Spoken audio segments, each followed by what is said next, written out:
नमस्कार, मैं हूँ अजय कुमार। आप देख रहे हैं शिक्षा कुर्सी का, यानी झारखंड में विधानसभा चुनाव हो और सियासत का काफी तेज है।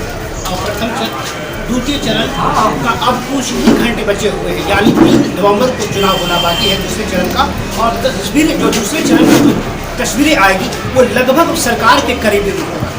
हम अभी पटना से दूर मधेपुरा जिला में है और मधेपुरा के आलमगीर विधानसभा क्षेत्र में आलमनगर जो है क्षेत्र में अपनी बदहाली की स्थिति और तस्वीरें तो आपने देखी हुई होगी। हमारे बीच महागठबंधन के प्रत्याशी हैं नवीन जी। जानेंगे कि यहाँ आलमनगर विधानसभा की लड़ाई क्या चीज़ है।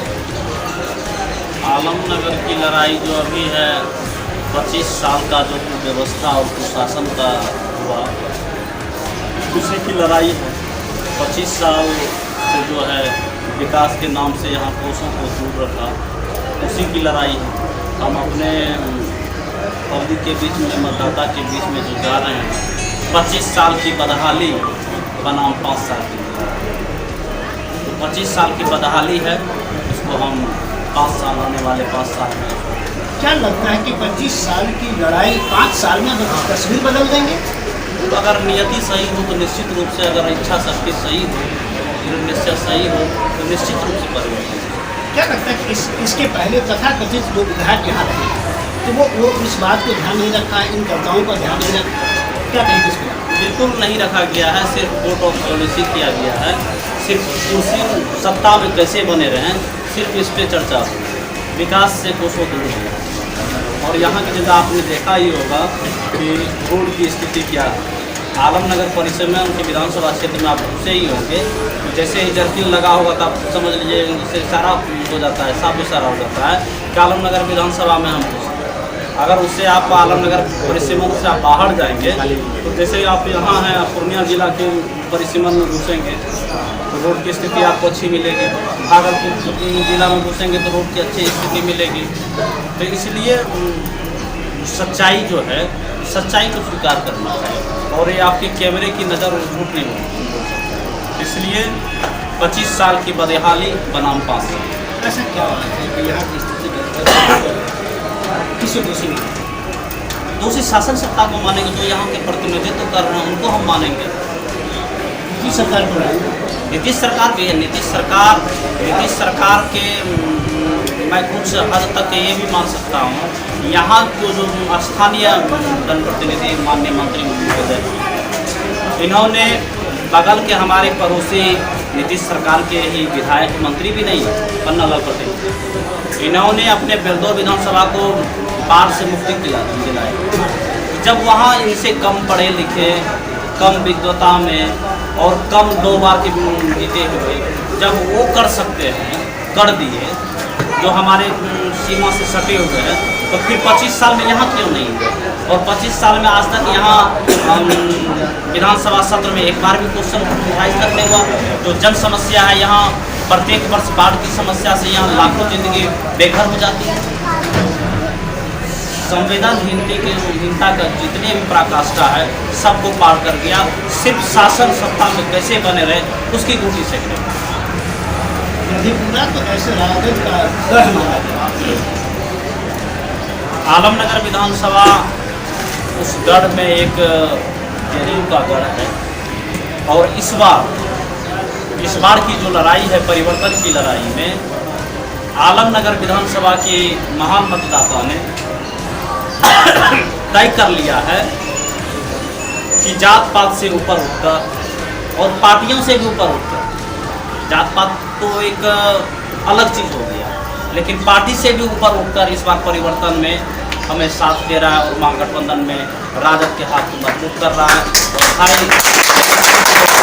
मुख्यमंत्री बनाने में यहाँ का जो है पूरे बिहार में सबसे ज़्यादा मदद से यहाँ से पेशे से आप इंजीनियर, राजनीति का करियर आपने क्यों चुना? राजनीति मेरा करियर नहीं है, मैं पेशे से इंजीनियर हूँ और मेरा राजनीति कभी करियर ना मेरे लक्ष्य में है ना कभी होगा। बस सेवा का भाव है और सोशल इंजीनियरिंग करते हुए, सोशल रेगुलेशन करते हुए एक समाज में एक ऐसा प्रस्तुत करना चाहते हैं कि नेता से हट के कोई बेटा कर सकता है। और इसलिए मेरा लड़ाई जो है, और यहाँ की जनता जो सुन रही है, ये नेता नहीं बल्कि बेटा है। क्या लगता है कि अगर आप संविधान की जनता की आवाज़ है कि यहाँ से अगर आप जीतते हैं तो इस विधानसभा के लिए सबसे बड़ी सौगात के रूप में क्या देना चाहेंगे? सबसे बड़ी सौगात हम इस आलमनगर विधानसभा को बाढ़ से मुक्त कराएंगे और सड़क सुरक्षा और शिक्षा और स्वास्थ्य को बेहतर बनाएंगे। आपको नहीं लगता कि 5 साल में बहुत कम अवधि है इस सारे प्रयास के लिए? चूँकि बिहार सरकार के भावी मुख्यमंत्री होने वाले भाई तेजस्वी जी ने मैप तैयार कर दिया और उनका मैनिफेस्टो जो है सभी सेक्टर को टच कर रहा है। जैसे हमारे बिहार के युवा का भविष्य है, उन्होंने प्रतिबद्धता के साथ कह दिया है और लिख के दे दिया है कि अगर हमारी सरकार बनती है, कैबिनेट की पहली मीटिंग में अगर हमारी कलम की स्याही खर्च होगा तो बिहार के युवाओं के भविष्य को तय करने के लिए खर्च होगा। और इसलिए युवा भी, बिहार के युवा सभी वर्गों, कोई कास्ट नहीं, कोई फैक्टर काम नहीं कर रहा है इस परिवर्तन में, सभी वर्गों का अपार जन समर्थन मिल रहा है। आप देखते ही होंगे कि हमारे भाई तेजस्वी जी के जो संबोधन का कार्यक्रम होता है, राजनीतिक कार्यक्रम जो होता है, उसमें जन सैलाब काफ़ी होता है। और हमारे नीतीश जी का बदहवास बोली भी अब निकलने लगा। नीतीश जी को तो तेजस्वी से नहीं डर था, ये नीतीश जी को तेजस्वी से डर नहीं लग रहा है, बल्कि अभी शराब माफियाओं से डर है। कल सभा में उन्होंने बयान दिया है कि अभी हमें तेजस्वी से डर जितना डर है, शराब माफियाओं से डर लग रहा है। क्या कहेंगे आप? शराब माफियाओं को उन्होंने बिहार में शराबबंदी कानून लगा के शराब माफियाओं का पीछे से प्रोटेक्शन किया। जब कुर्सी से उतर जाएंगे तो उनको तो डर लगना ही है। बिहार में शराबबंदी का तो एक मजाक बढ़ गया। पहले दुकान के पास ग्राहक पहुंचते थे, अब दुकानदार खुद ग्राहक के पास पहुंच जाए, तो डर तो लगना ही है। समाज ने उनका चरित्र और आचरण को देख लिया, कहा कुछ हुआ कुछ, और इससे हमारे बिहार के युवाओं में बहुत सारा भटकाव हुआ। जो बच्चे अच्छे से पढ़ लिख रहे थे, अच्छे से मतलब वैसे व्यक्ति के संसर्ग में जाने से उसका भी चाल स्वभाव में अंतर हुआ। तो इसलिए व्यवस्था सुव्यवस्थित ढंग से किसी भी कानून को नहीं किए, जिसका परिणाम ये है कि आज हमारा युवा पीढ़ी इसके लत के शिकार हुआ।